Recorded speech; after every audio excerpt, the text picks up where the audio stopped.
నేను ఇంటిలోకి ఏమి రాను, అందరికీ అదిరి బెదిరి తిరిగేదాను. పొట్టకు అన్నము పెట్టినదో జీతము ఉండేదాను.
నా వెంట రమ్ము పోవుదము.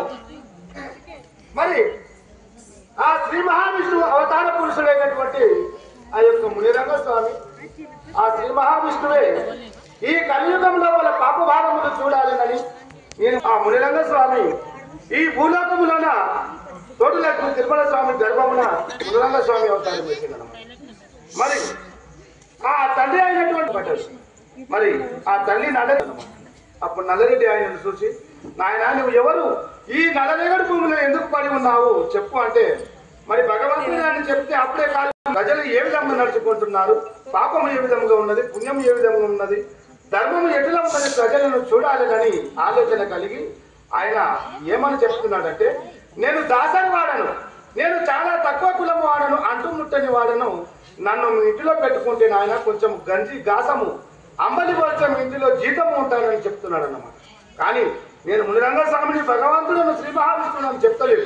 మరి అట్లయితే తొలగపోడు కాబట్టి నాకు గాసం పోసి గంజి వస్తే మీ ఎడ్ల పెట్టములో ఎక్కడ నన్ను మూలకు పడి ఉంటా, నన్ను జీతం పెట్టుకోని ఆయన అంటు ముట్టని వాడు మీ ఇంట్లోనికి ఏమి రాను, మీ కులం వారు ముట్టగా రారంటున్నావు కదా, సరే అంటు ముట్టని వాడు దూరమే ఉంటా, నన్ను తొలగపో జీతం ఉంటానని మునిరంగ స్వామి నల్లరెడ్డి వెంట వస్తున్నాడు అన్నమాట. మరి నల్లరెడ్డి మునిరంగ స్వామిని తోలుకొని తల్లి అయిన అచ్చమాపతోటి ఏమనుచున్నాడు.